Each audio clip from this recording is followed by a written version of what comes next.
Hello दोस्तों everyone, एक बार फिर से हमारे यूट्यूब चैनल पे आप सभी का स्वागत है।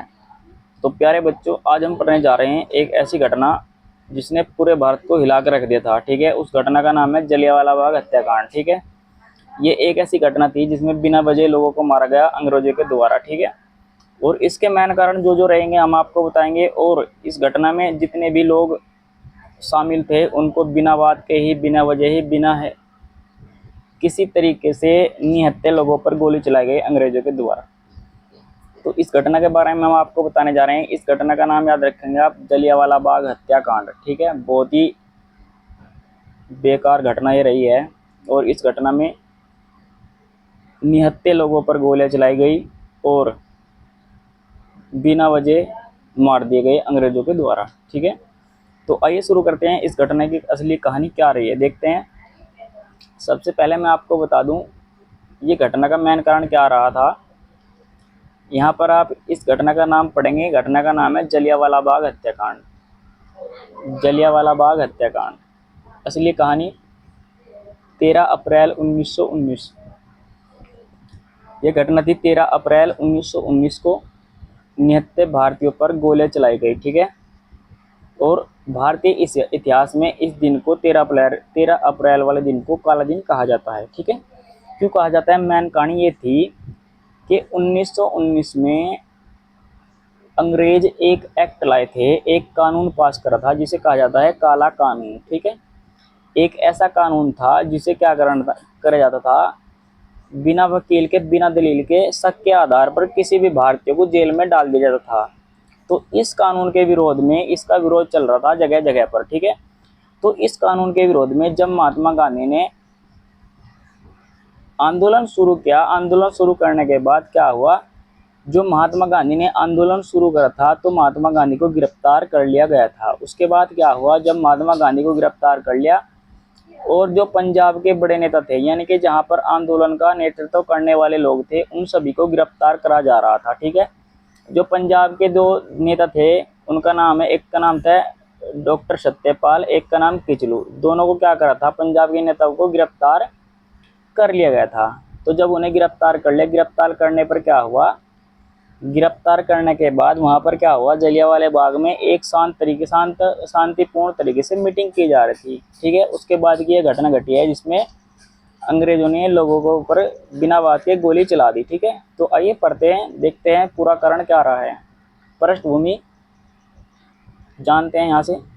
पृष्ठभूमि क्या थी, प्रथम विश्व युद्ध समाप्त हुआ था, यानी कि प्रथम जो विश्व युद्ध है 1914 में स्टार्ट हुआ था और 1918 में क्या हुआ था, खत्म हुआ था। ठीक है, प्रथम विश्व युद्ध समाप्त हुआ था। अंग्रेजों ने रूलेट एक्ट लागू किया था। मैंने आपको बताया ये है द रूलेट एक्ट, जिसे बोलते हैं काला कानून। कौन सा काला कानून पास करा था अंग्रेजों ने? ठीक है, 1919 में एक एक्ट लाए थे में, जिसे बिना वकील के, बिना दलील के किसी भारतीय को शक के आधार पर जेल में डाल दिया जाता था, या छेता जाता था, या बुरी तरह से मारा जाता था। ठीक है, बहुत बढ़िया तरीके से शोषण किया जाता था। ठीक है, बिना मुकदमे के गिरफ्तारी की जा सकती थी। पूरे देश में इसका विरोध शुरू हुआ बहुत ही महत्वपूर्ण तरीके से, ये मैंने आपको बताया। सबसे पंजाब, ठीक है, हरियाणा, पंजाब, ठीक है, विरोध का केंद्र बन गया। याद रखेंगे, पंजाब विरोध का केंद्र बना। ठीक है, इसमें क्या हुआ, अब आप याद रखेंगे, बैसाखी के दिन, बैसाखी का दिन था 13 अप्रैल 1919, जगह है अमृतसर। और अमृतसर में क्या हुआ था, अमृतसर में हजारों लोग जलियांवाला बाग में एक तरफ इकट्ठा हुए थे और कुछ लोग विरोध के लिए, कुछ बैसाखी मेले के लिए, याद रखेंगे, इकट्ठा हुए थे। और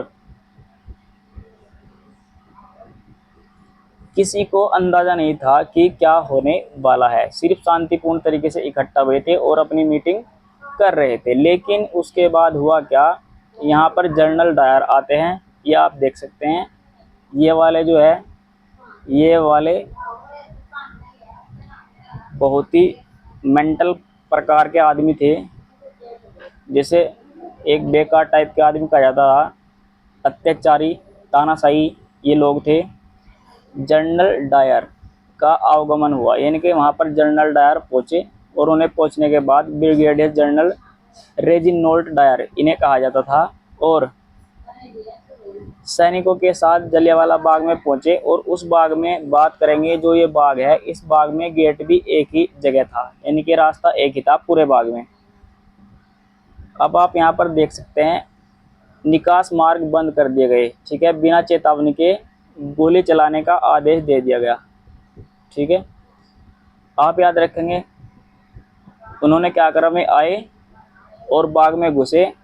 चारों जो जितने भी दरवाजे थे, फिलहाल तो एक दरवाजा था, उसे बंद कर दिया गया और 10 मिनट की गोलाबारी, लगातार 10 मिनट तक वहां पर गोलियां चलती रही, जिसमें वे लोग थे बिना कुछ भी उनके पास नहीं था। लगभग 1650 लोग, 1650 गोलियां चलाई गई। ये आपका रखना है, 1650 गोलियां चलाई गई। भीड़ पर सीधा निशाना दागा गया, ठीक है। और ये आप देख सकते हैं इस तरीके से लोगों को वहां पर मारा गया था। बहुत ही अत्याचारी ये घटना है, बहुत ही बेकार घटना है, बहुत ही बेकार दिन था भारतीयों के लिए। महिला और बच्चों को भी नहीं बख्शा। बाग खून से भर गया था। इतिहास की सबसे क्रूर घटना इसे कहा जाता है।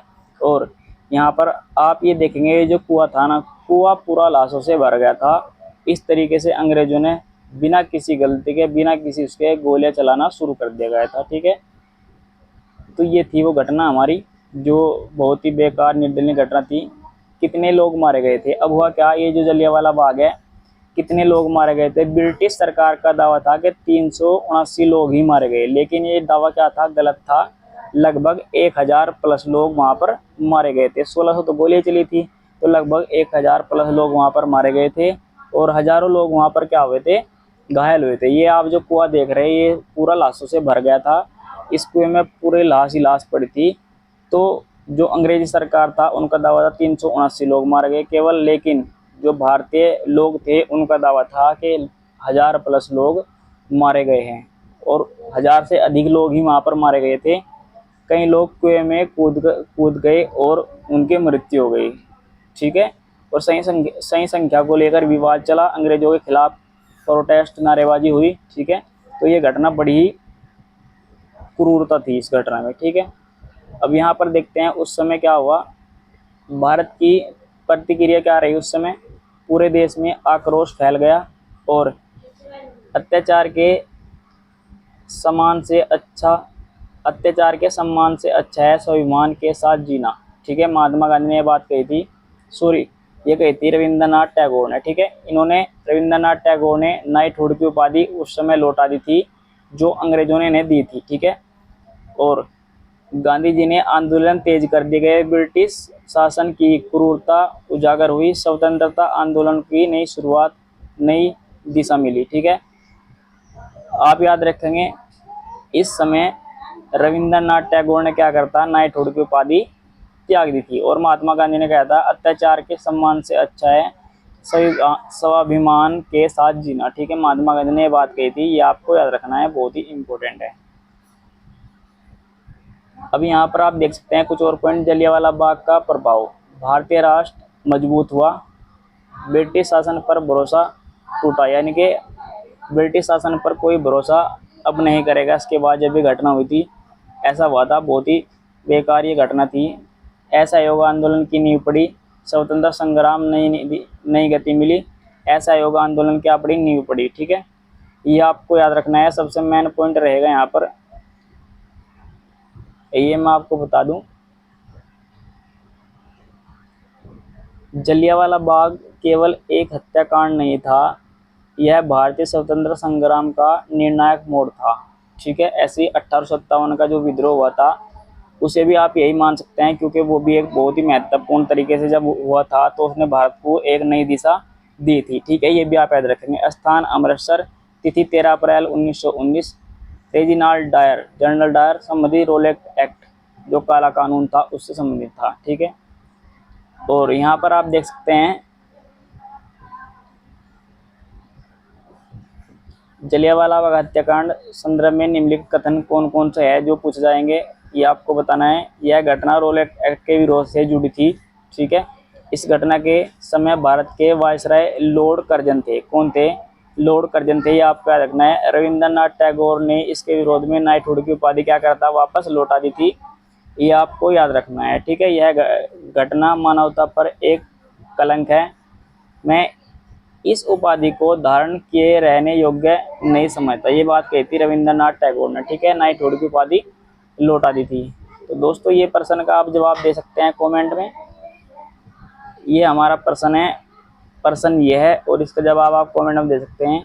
तो दोस्तों ये थी हमारी आज की वीडियो। अगर आप वीडियो आपको अच्छी लगी हो तो चैनल को सब्सक्राइब कीजिए, वीडियो को लाइक कीजिए। ऐसी ऐसी वीडियो आपके सामने और भी आने वाली है, ठीक है। जय हिंद, जय भारत।